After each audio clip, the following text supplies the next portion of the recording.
investors are seeing 12% yield. Very few real estate markets in the world where you're seeing those kind of numbers.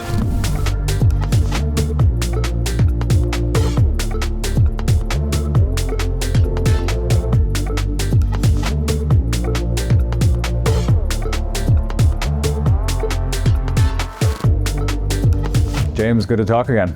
Good to see you again. Great to be in Hong Kong this time, right? Not in the Bali linen shirts today, Yeah. but a bit more formal. Definitely a different attire. Obviously, a lot of things have happened in the world, in Bali, in Asia, where we are working with investors, right? So I think to start this off, for the viewers that don't know that much about you yet, maybe you can give a quick background about your story and how you got to be here in Hong Kong. So I moved from Ireland, where I'm from. I moved to Shanghai in 2011, and in Shanghai I went on to set up called an immigration investment firm. So basically we worked with the Irish government under the immigrant investor program.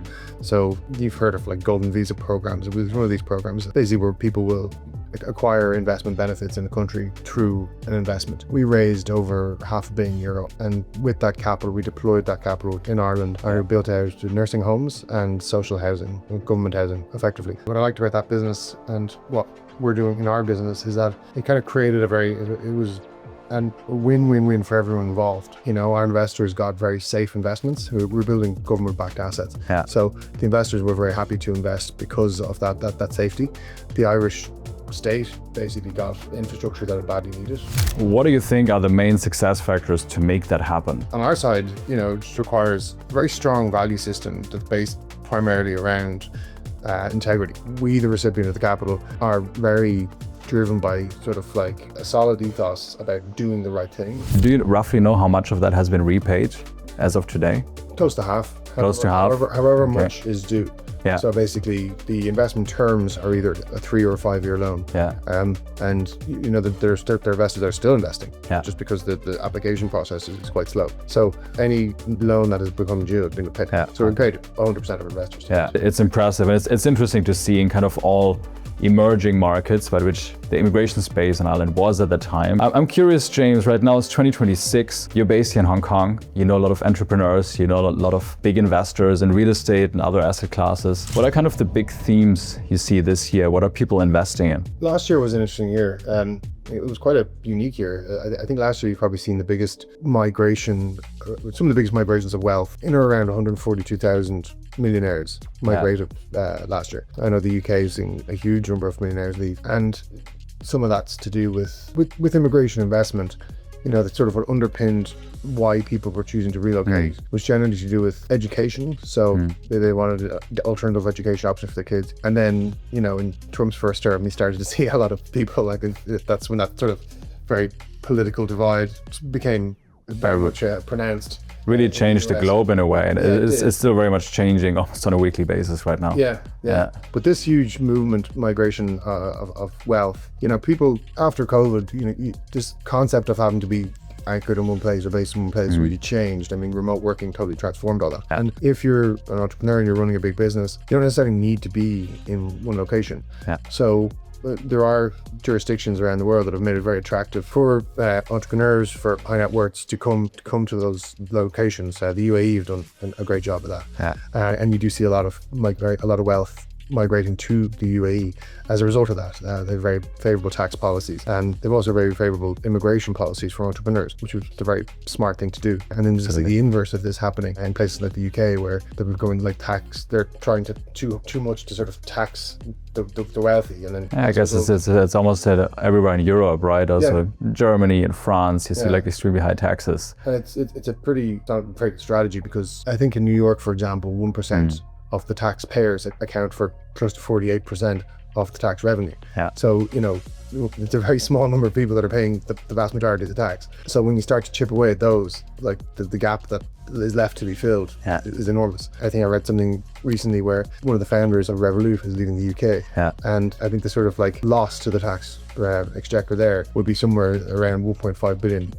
The really kind of poignant thing about that is like that will take about 450,000 like normal taxpayers to fill that gap. So when you start to look at those numbers, you really see that the cost of not encouraging these people to stay, or not creating favorable policies for these people to stay or indeed attract them. Some European markets probably still, Portugal, Spain come up sometimes, right?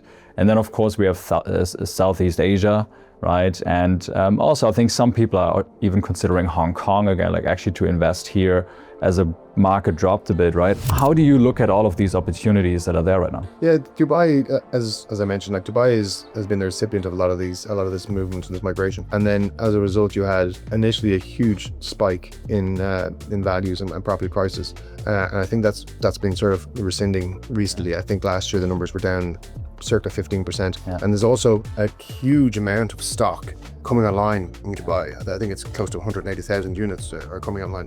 So, you know, when you have a huge demand, supply imbalance like that, obviously that's going to have an adverse effect. You've got this huge, like unlimited supply almost of real estate coming online. Also the yields are very low. So that becomes then a less attractive investment choice. You know, it's one thing if you're moving there and you need somewhere to live, but if you're buying strictly investment properties, which a lot of our clients tend to, most of the people who invest with us tend to be buyers, investors that are looking for investment properties, as opposed to people that are looking to relocate. So when you're looking at that, the equation is slightly different because you're looking at it from a pure yield and capex. So you're looking at obviously what's the property going to yield me a year. It's actually just the numbers, right? Appreciation, exactly. It's just it's just the numbers. So yeah, that's interesting. I mean, Dubai, I think we see something around 6 to at the top, at the peak, maybe 8% gross yields, but that's gross right before any expenses. So net is probably 5 and below at this stage. And we have a lot of, it's a big bet that this kind of trend really continues at this level and that really people will choose Dubai, right? When places like Hong Kong, where we sit today, also, I think seeing a lot of traction again, like everything's getting busy, restaurants are getting busy, traffic's getting busy again. You're definitely seeing that in the streets here. I don't think real estate prices are reflecting that. You know, I think prices here are down in some cases up to 30% from peak. So that could be seen as a good time to buy, but definitely from what I've seen on the market here, there hasn't been a huge uptake in sales. You're not seeing that volume kind of coming back in a meaningful way. Yeah. So again, sort of stagnation and decline over the last couple of years here. And Hong Kong has always been, I mean, the yields in Hong Kong have always been terrible. It's always been a very high ticket market with a very low yield. How do you think about, you know, your investment portfolio looking at both, you know, established and emerging markets? Obviously, the emerging markets create much better returns. If we look specifically at Bali, I mean, the returns, so our first round of investors, we delivered a lot of our first product last year. So now we've got the data back from our first performance on those. You know, and our investors are seeing, with our one beds, for example, like a 12% yield. That is kind of hard to beat anywhere really, you know, like there's very few real estate markets in the world where you're seeing those kind of numbers. And, you know, as I said, like these aren't projections anymore, you know, and when we pre-delivery of our first assets, you know, we projected that the numbers would be in around that. But now having built them and delivered them and having them occupied and running, you know, those numbers are real numbers. So, you know, that's pretty hard to beat. You know, there's often people would associate upcoming markets with having a higher level of risk. And I suppose why we chose Bali as opposed to other jurisdictions, at the time we talked about maybe Thailand or the Philippines. What we found to be unattractive about those markets were the ownership. And I think in both places you need to have, you know, a company where you're not the majority shareholder, and you have to have like these shadow directors or whatever the sort of structure is that needs to be set up. Wasn't as rock solid as Bali. Like in Bali, you know, we buy freehold land.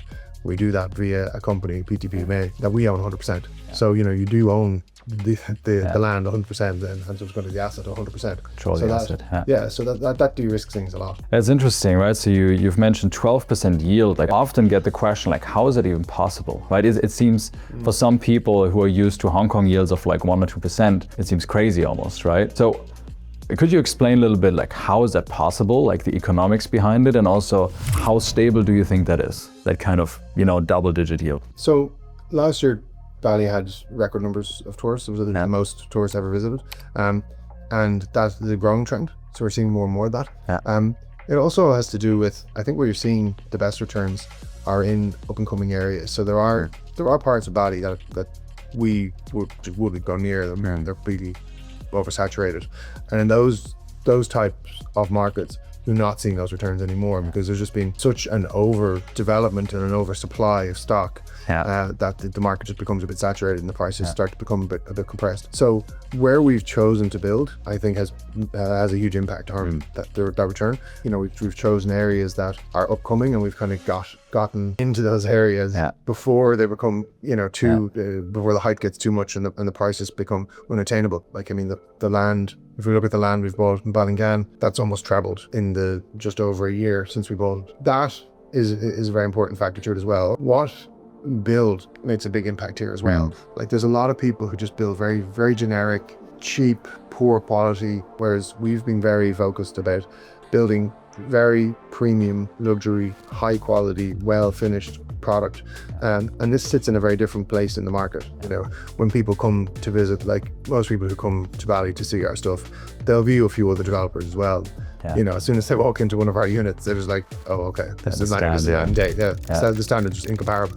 I think it's to do with that. It's to do with, you know, building in the right place, building the right type of product, targeted to the right type of client. You know, I think high-end travelers that are willing to spend the type of nightly rates that we command, they want to stay in a high-quality place. They want to stay somewhere that feels luxury and premium. You know, a lot of the stock on the market just doesn't fit that bill. So there might look like there's a lot of units on the market, but when you look at the high quality luxury premium stuff, because actually that part of the market is still very much underserved. That's really the segment of the market that we're filling. Yeah, it's an interesting dynamic that is, especially last year, I think kind of became very obvious, right? So you really saw kind of a divide between the more premium part of the market and then the rest, really. Like, how do you see that playing out, like in 2026 and beyond? I think there's going to be a few moments of reckoning, I think, this year.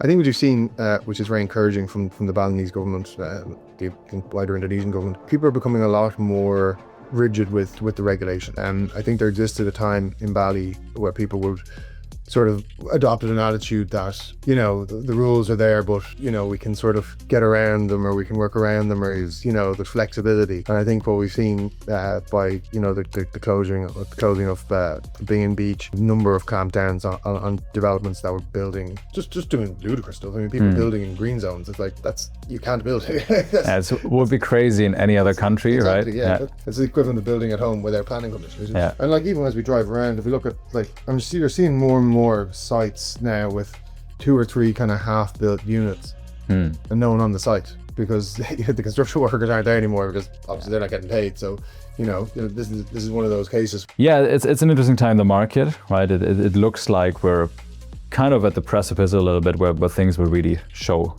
up. Yeah, I mean, you know, we saw this as well when I was doing with the immigration business in Ireland. You know, at the start there was all these people, they're there making all these promises, and then just, you know, with the passage of time, it just became easier to delineate between, you know, who are the proper companies who are doing it right and who aren't. Because, you know, as I said, we would say in year one, it's okay, we will deliver a nursing home in the next 18 months. And 18 months later, we've delivered the nursing home. And, you know, it's incredibly well finished. It's going to be fully occupied, complies with all the laws and regulations. Yeah, thanks, James, again for taking the time. I think there were some very interesting themes for existing investors, for new investors who are interested. And then I'm looking forward to talk again in the same format, probably a year from now. Sure. Awesome. Looking forward. Thanks a lot, Seb. Cheers. Thanks, James.